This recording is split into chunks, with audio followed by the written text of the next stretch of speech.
Hey guys, today we dive into a topic you've been asking about a lot, so here it is. As you probably guessed from the title, we're talking all about fire and the solution available to us in Unreal Engine. If you caught our previous video on water solutions, which got a ton of attention, thank you. And if you haven't seen it yet, go check it out. Now, let's spark this out. When it comes to handling fire simulation in Unreal, we have several options ranging from simple to highly advanced techniques. Today, I walk you through three main solutions. Using Niagara systems, leveraging heterogeneous volumes, and even creating effects through materials. And of course, I'll share tons of tips along the way, as always. The first solution we'll explore is Niagara, a versatile inbuilt tool with a wide range of possibilities. To start, let's activate the appropriate plugin in our Volcano project. While Niagara is already integrated into the Unreal editor, we'll enable the Niagara Fluids plugin to unlock its full potential, especially for advanced fluid simulations. After restarting the editor, creating a new Niagara system assets will bring up a window with an array of awesome templates, 2D and 3D. Let's begin by selecting a 2D system such as the Smoke Fire template. Drag and drop it into your scene to see the asset in action immediately. Depending on your project's needs, this type of system can be a fantastic solution. 2D systems are significantly lighter than 3D ones, making them ideal for projects that require optimized performance. However, this doesn't mean sacrificing control. 2D systems still function like fluid Niagara systems. If we open the system, we'll notice that the core logic remains consistent. At the heart of the system is the source emitter, which is essentially a classic sprite particle emitter. For instance, if you deactivate the Grid 2D gas emitter and enable the sprite renderer on the source emitter, you'll see exactly what I mean. As the developer comment suggests, the system's control lies in these two emitters, keeping things straightforward and manageable.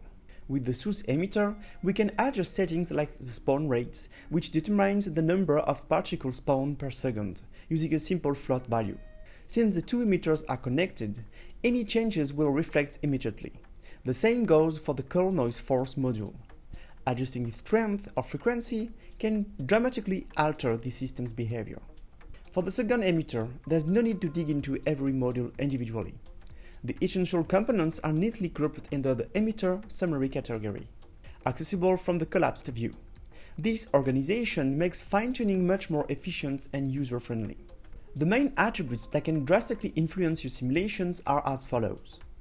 Num cells control the overall resolution of your simulation. The higher the resolution, the better the quality, but this comes at the cost of system optimization. Density and temperature buoyancy determine the weight of your fire. Positive values make the fire more volatile and lightweight, while negative values weight it down, giving it a heavier appearance. Setting these values to 0 would create a stable system with no noticeable weight. Density primarily affects the smoke or blackbody component of your simulation. Temperature influences the fire and emissive elements. Although these two attributes are interconnected, they can still be adjusted independently to fine-tune the effect. Dissipation rate is another crucial setting. It dictates how quickly the density or temperature dissipates over time. Lower values allow the effects to propagate more freely, while higher values cause the simulation to fade out faster. Multiplier attributes are particularly useful to experiment with. For instance, the density multiplier can create thicker or thinner smoke, while the temperature multiplier can entirely deactivate the fire and emissive elements by setting it to 0. Additional forces, such as those in the turbulence section, are excellent for tweaking the overall behavior and adding more dynamics to your simulation. Finally, you'll find other attributes below, including options for smoke color, temperature settings, and lighting adjustments. The lighting section features parameters like sun color and envelope color, which can significantly impact the look of your simulation. Feel free to experiment with these settings, but proceed with caution here. Making significant adjustments while running the simulation in both the Niagara editor and your reports can lead to a GPU crash. Even though 2D fluid simulations are somewhat limited due to their camera-based nature, the Niagara configurations and available templates from the Niagara Fluid plugin make it possible to achieve impressive and even stylized results. Oh, and collisions are already pre-built. This means you get basic but effective interaction between your simulation and any actor in your scene without needing to add tags manually. Now, if you want something more realistic and less dependent on the camera, Niagara offers the 3D fluid solution. This is also available out of the box and ready to use. The templates provided when creating a new Niagara asset are incredibly versatile and fun to experiment with. From explosions to more static effects, all the essential ingredients are there.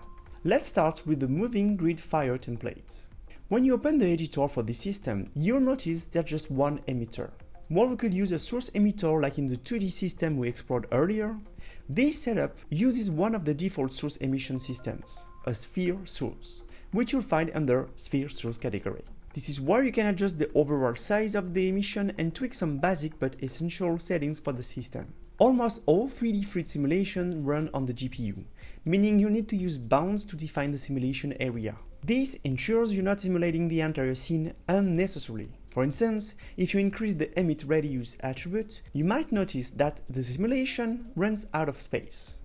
To fix this, you can adjust the world space size. By increasing the z-axis value, you provide more room for the simulation, allowing elements like smoke to dissipate naturally. Just like 2D systems, collisions are already in place without having to manually enter a default tag. That's great to know as well. Another feature worth noting is the user parameters already exposed for this system. What are these user parameters? I've never quite understood them. It's simple. User parameters are exposed variables that you can modify in the editor and even during runtime, just like the parameters you create in a material asset. For this system, there are several handy user parameters already available. For example, draw bounds lets you deactivate debug mode. Resolution allows you to control the overall resolution of the system. And the latter, as we saw, will control the bounds of the overall simulation. If you'd like to create your own user parameter, it's easy. In the setting panel, click the little arrow next to the attribute you want to expose, filter for user parameter, and select read new from user parameter. This will create a parameter for you. From this point on, you won't be able to modify the value directly in the settings, but will instead adjust it via the appropriate panel on the left-hand side, or, as mentioned, directly in the editor. And here's a really cool feature. You can animate these values using the sequencer. This provides a great opportunity to showcase a workflow I use for creating realistic fire renders. Let's start by creating a sequencer and adding our system to it. Click the plus icon on the track and select Niagara component. Then using the plus icon again, you'll be able to access all the user parameters exposed in the system.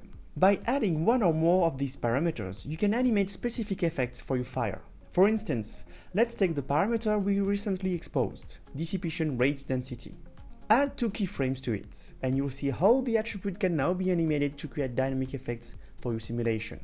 You can do the same for turbulence attributes and tweak them as needed, for example. Another key attribute I want to highlight is resolution. As you've likely noticed, the resolution is currently quite low. The attribute controlling this is resolution max axis. And here's where it gets interesting.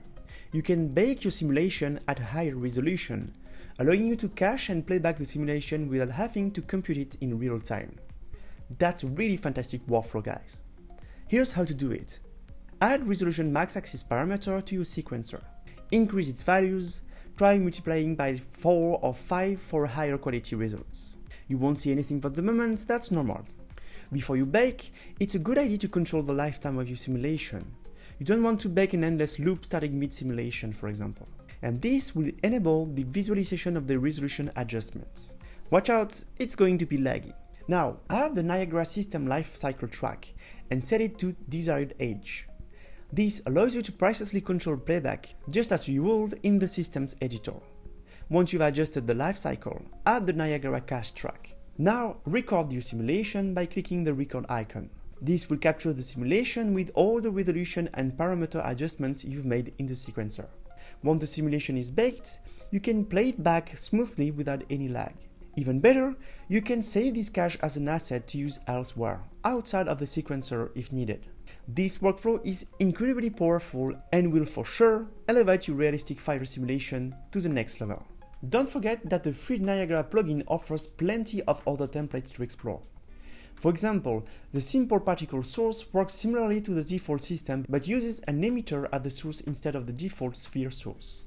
This is a great option for creating fire with specific velocity and direction, such as flamethrower effects. Another handy template is the gas fire setup for a static mesh. This is perfect for attaching fire to specific geometry. With all the parameters already exposed, you can easily adjust the static mesh as a source directly in your viewports.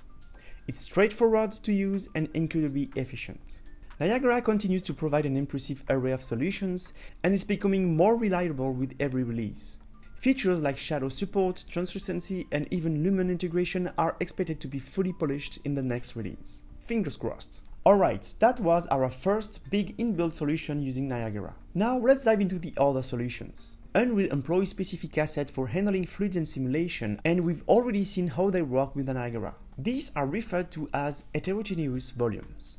Aside from creating this directly within the editor, you can also export simulation you've created in tools like Blender, Houdini, or Embergen and import them into Unreal as VDB files. VDB is the required format here, as it integrates seamlessly with heterogeneous assets. This is the exact workflow we use for the fireplace in the animation with our dear friend Oscar. If you're using Embergen, they offer free VDB example that you can easily download from their website. You'll find the link in the description. Let's use the simple Fighter example as a demonstration. Once downloaded, extract or unzip the file and then jump in Unreal to import the data. When importing an animated VDB, you only need to select the first frame of the sequence. The rest will be automatically imported. The importer will display the attributes originally created in Embergen and map them to attribute A in Unreal. These attributes are later controlled via material and its parameters. Just make sure to verify that all the attributes are correctly recognized and that import sequence is enabled. Now, hit that import button. At this stage, you have an animated sparse volume texture asset. The next step is to create a material that references these assets. No need to worry, Epic has already provided a starting point. Unreal Engine includes a ready-made VDB material in the engine contents. Here's how to set it up. Activate the engine content filter via the gear icon in the content browser. Search for sparse volume material. To avoid modifying engine resources directly, copy this material into your projects folder by dragging it to the desired folder and selecting copy. Now right-click on this copied material and create a material instance. In the material instance, enable the sparse volume texture attributes. Reference the VDB asset you just imported via its animated sparse volume. Last step is to create an instance of the heterogeneous volume class. Drag the volume into your scene here. And now assign the material instance you just created to element 0. From there you're all set. You can enable the play and loop attributes to see the animation of the VDB. Then tweak the parameters within the material instance to fine-tune the look of your fire, adjusting density, color, and more to match your needs. I can't adjust the temperature correctly. Do you know why? That's actually a common issue with free VDB assets. Remember, when you imported the asset, both temperature and flames were mapped to the same attribute A, right? You have two solutions to fix that. Whether you adjust the master material and match what you need, but it's gonna take some time, or just re-import the VDB, this time mapping the flames attributes to the R channel of A attributes and the temperature attribute to the R channel of B attributes. By doing this, you'll align the setup with the configuration of the material originally created by Epic. Once that's done, adjusting the parameters will make much more sense. Keep in mind that the overall resolution is limited to the original export of the VDB. This means you have less flexibilities compared to the Niagara system you created directly inside the editor. Additionally, there are several console commands available to fine-tune your VDB setup. There's a ton of potential here. The Epic Dev community has a fantastic topic on this, covering settings starting from version 5.3 and beyond. You'll find the link in the description and I highly recommend taking the time to dive into it for further insights. Now all that's left is to build your own VDB asset library, and then use them in Unreal like a pro. Another solution I want to show you guys is using materials. Yes, you heard that right. Of course, this won't work for large fires or explosions, but let's take an example of a candle. And you know what? Everything is already set up for us. Where, you ask?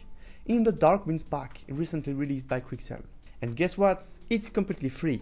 So go grab this gem right now. Inside the pack you'll find blueprints for candles. At first, when I checked them out, I thought they were using a 2D Niagara system, but I was wrong. The flame here is actually controlled entirely through materials. It's driven by a texture with an alpha and a mask texture, which results in a really powerful material instance. Now, I know it might be a bit complicated to recreate or even understand all the magic happening behind the scenes, but the best part is that you can simply migrate the asset into your own project and use the material however you want. Simple, right? The last remaining option is of course downloading or purchasing packs from Fab, which provide complete solution already created for us. For free packs, one great option is Perfect Fire VFX from VFX. It's simple yet effective, ranging from small fires to larger ones with smoke, and even includes a light renderer module. You'll definitely find it useful. It's heavily based on emitters and particles, allowing you to tweak and adjust things easily.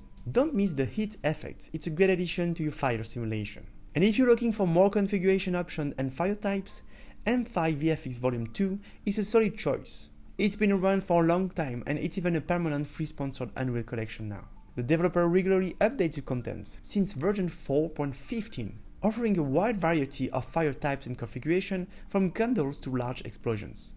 Definitely worth checking out. Some creators have even combined Niagara fire systems with the spline components. How cool is that? Thanks to Dr. Game and its free Spline VFX pack, you get everything you need to create that kind of effects. The possibilities are endless. For paid content, one of the most complete options I found is Fluid Ninja. This pack offers realistic to standard fire effects, and it's not just about fire simulation. It's an overall effects solution. With its own interface, Andra Sketzer has provided a comprehensive and professional solution. Fair warning, though, it's quite a complex pack, and it might take you a few days to fully understand how everything works. But don't worry, there's a complete guide, tutorials, and a community server to support you. Awesome work from the creator. Action VFX also offers a fantastic pack with a variety of fire and smoke simulation in configurations ranging from 2D and 3D systems. And of course, you can also give Embergen a try. This is a real-time 3D simulation software that's constantly being updated with amazing features. Jenga FX, the creator, also offers assets back to help you get started. Ultimately, you can import all your creation as VDB into Unreal, as we demonstrated earlier in this video. And that is, guys. Let me know in the comments if you enjoyed the video and if you have any other solutions to share with the community. See you next week for a new video. Ciao!